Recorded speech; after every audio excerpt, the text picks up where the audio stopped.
Okay, if you have no idea what this is, go back, there's a 10-minute video that goes through exactly what the skill spot is, how to progress, what each line of the progressions are. But if you're on this video, we're going to be going through the front pull progressions. So looking basically up to around the advanced tuck back lever. Once you get past here, you pretty much know what you're doing, but you can come to Cali, you can ask a coach, and we'll help you from there. So I'm gonna today go through the technique, what muscles we use, some tips and tricks, and some nuance as well in how to progress from a vertical row all the way up to doing things like a one-leg back lever and from there. So when I say front pull, I essentially mean anything that is pulling the body towards me. Now, again, there's a bit of nuance in there. When we're doing, if you don't know what skin the cat is, when we're going upside down, okay, that's technically a bit of pushing, a bit of rotation, a bit of core in there, etc.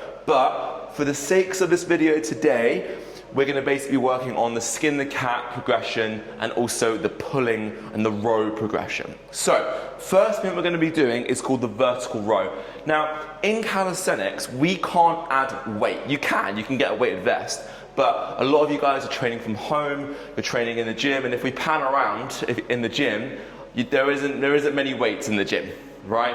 It's equipment, it's a lovely open space. The beautiful thing is that you can manipulate your body weight with leverage to make things harder, right? So if I do a push-up like this, it's very easy. If I do a push-up like this, it's a lot harder. We can do the same thing with rows. So if you join me over here on the rings, Kiwi, so we can either use rings, you can maybe even use like a low parallel over there. If you're at home and God forbid you want to use a TRX or something, fine, it's better than nothing. Right, so rows. I'm gonna go this way to show you. So it's very, very simple. Your goal is to eventually be doing a full row with your legs, or your body, essentially parallel to the floor. You see how I'm here? Now, if you can't do this yet, all you need to do is work your way back to a progression that you can do for about 5 reps. On your heels, legs straight, butt squeezed, shoulders back and down. I'll talk about this in a second, it's very, very important. But shoulders back and down, rowing all the way. I like to think about thumbs into my armpits, not to here, we're squeezing all the way in, and then arms straight at the bottom, okay? Don't let yourself go here. Shoulders back and down, and we're squeezing up from there. Now, if you're at home, a really good drill to think of when you think of this movement is hide the armpit, okay? So shoulders back and down. If you look at my back here, I'm going from this rounded position to bam, my lats engage, my shoulders pinch back and down, and then also they squeeze down like this, okay? That's the feeling that you want when you do your rows.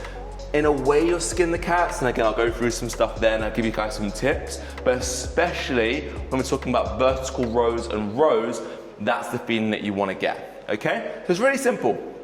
I do about 5 sets of 5. If you're coming to Cali classes, keep working on those vertical rows, keep working on building up the strength in your back, and just keep working on developing your lats. Again, this kind of has a nice little nice overhang with vertical pull. The stronger you get at pull-ups, the stronger you're going to get at rows, and rows are also a really good way to work on pull-ups. So again, work on both of those. A lot of this stuff works in unison, right? The stronger you get at one part, it helps something else. That's the beauty of calisthenics. But the next progression from there, we've got vertical row, we've done our rows, shoulders back and down again, that full squeeze. Again, if you're working maybe on your own and you want to make it harder, you can get a box, okay? And you can put your feet, it's gonna be fun. Maybe it's gonna go flying, we'll see.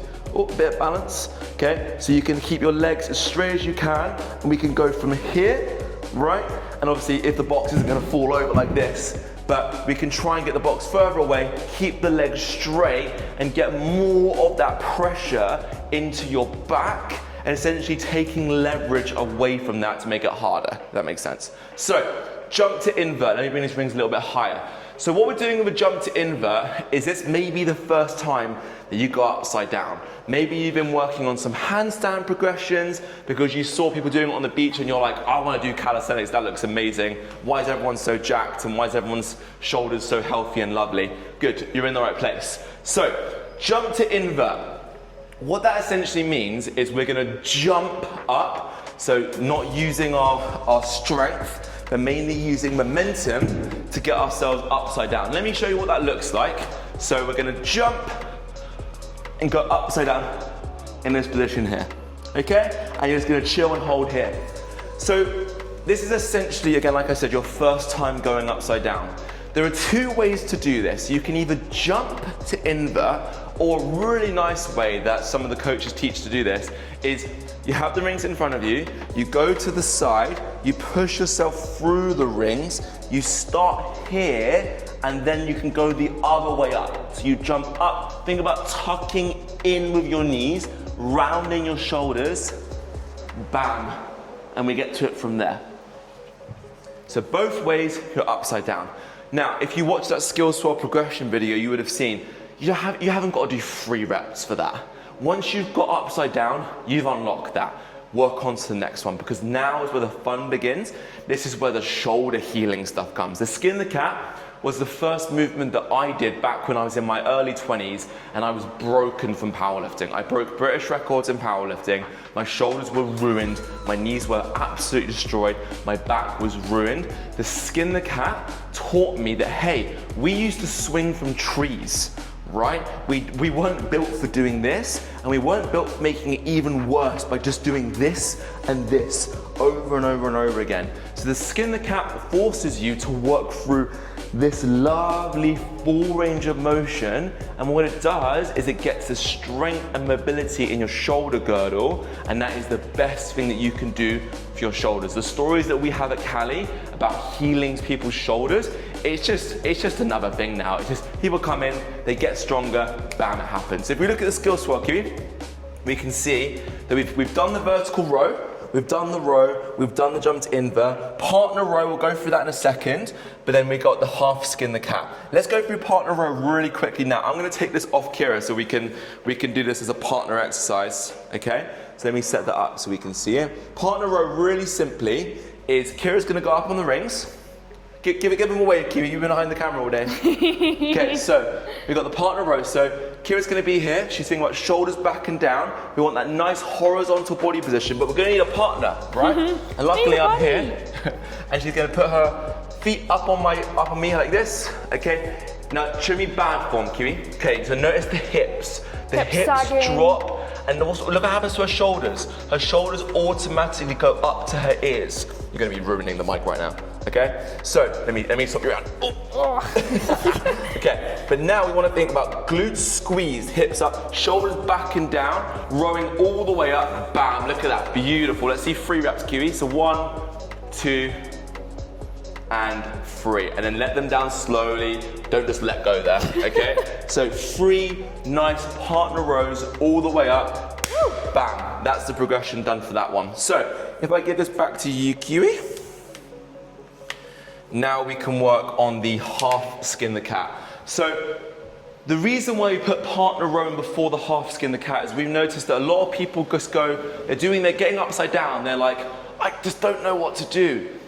One of the simple things in calisthenics is just get stronger, right? I mean, I could be working all day on my planche and trying to make that as strong as possible. If I haven't got any chest strength, I'm not gonna get it. And so, especially with this stuff up to maybe pink, green on a skill swell, just think about getting stronger and learning these movements, okay? So, for the half skin the cat, let me show you what that looks like. It's going upside down. I don't mind how you get there. It's cool. You can go like this, you can jump, but I want you to get your hips almost in line with your shoulders and then come back up. And I want to see 3 reps for this one.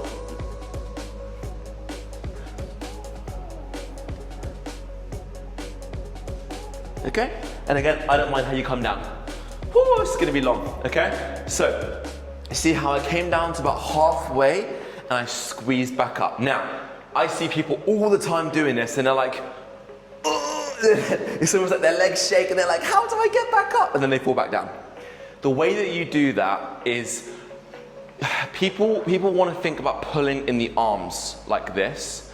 Think about, so you're in this position, yeah?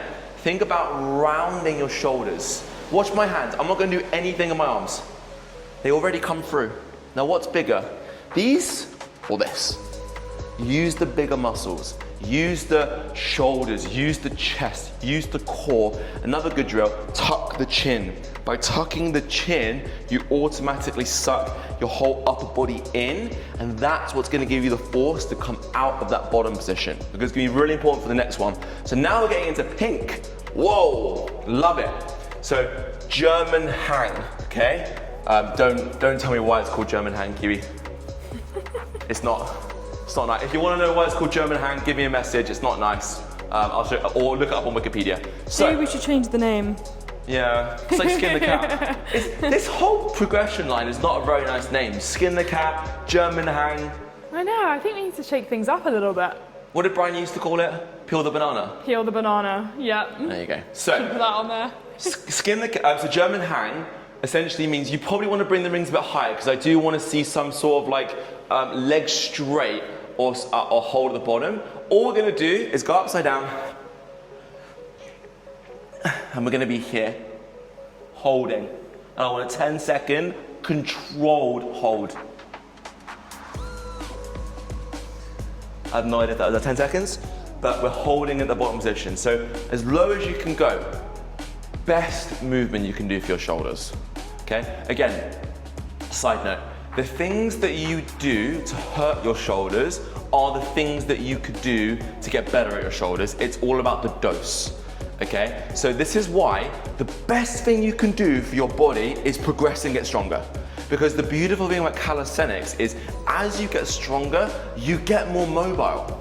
When I was squatting 220 kilos and deadlifting 280 kilos, I couldn't touch my toes. That's the difference. So in this, I'm getting stronger here. Is that doing wonders for my shoulder, Kiwi? Exactly. They can't see you nodding, so say yes. Yeah. Okay? Like, I'm just nodding away. It's incredible for your shoulders, and this is the beauty of what we do here at CaliUnity and also in general calisthenics. It's getting stronger in that full range of motion, not just more flexible. Okay? This brings us lovely onto the next one, which is the skin the cat. So with the skin the cat, I don't mind too much about how you get upside down. I just want to see a bit more control rather than just flinging yourself up, okay? So ideally, like 10 out of 10 marks would be doing a pull-up into that movement. This is why we put skin the cat next to pull-up, okay? Because ideally, you should be able to do a pull-up in order to get the full, nice, really good looking skin the cat. So let's show you what that looks like. So we come down, we do a pull-up, and then you come back, full range of motion all the way down. We come back up, and then we go back up to this position, and then we come back down, and then we squeeze. Okay? So notice with that one, if you can't do a pull-up, that coming round position to here, tough. Okay? So that's what I'd love to see when we're working on that.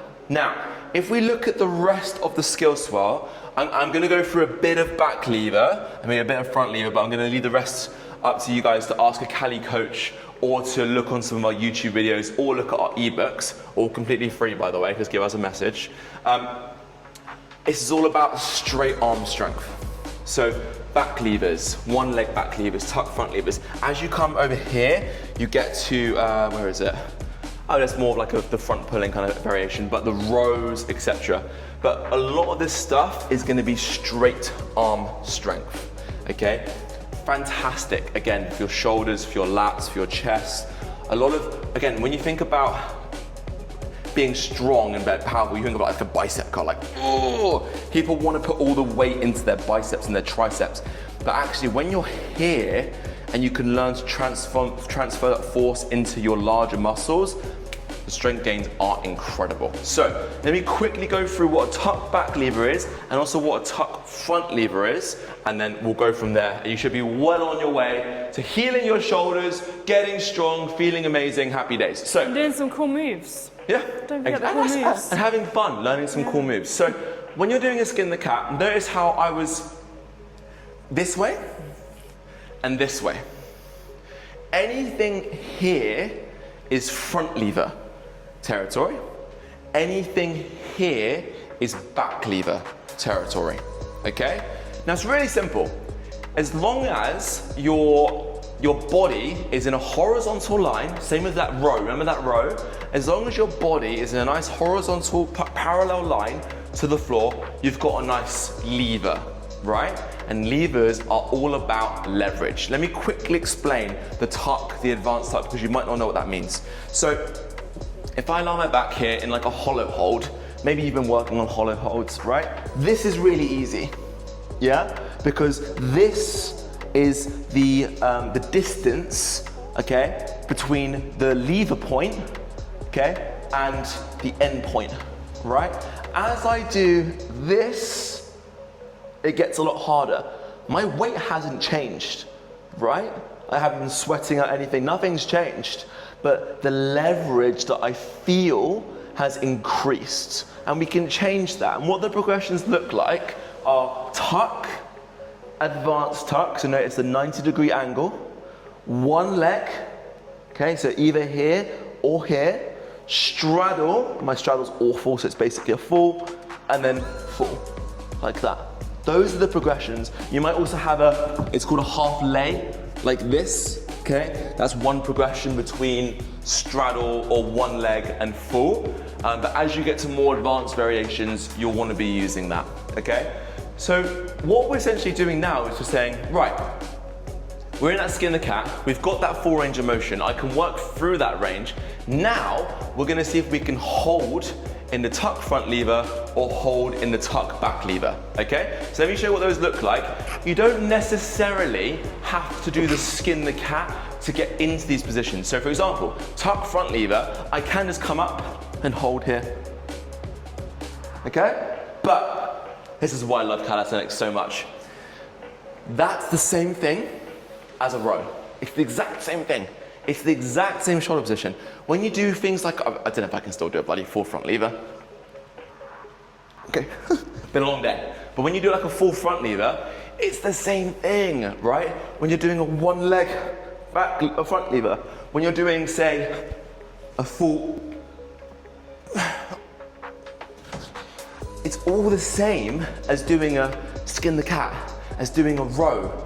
And this is the beauty of the skill swell, right? Because we can learn what to do down here and it will pay dividends later on because you've built the foundation of it, okay? So I guess to finish off with this, it should hopefully make sense.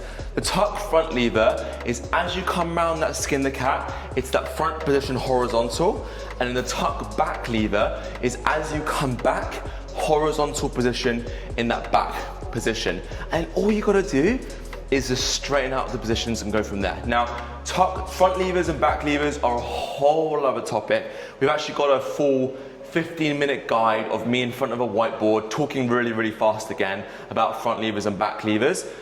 Click on that if you want to learn more about that. But guys, if you have enjoyed this video, please make sure to like it, comment down below. We get back to all of the comments on the CaliUnity YouTube. We'll help you out with any of this stuff. We'll even send you a skill swap progression, or we can jump on a call if you want to go through any of this.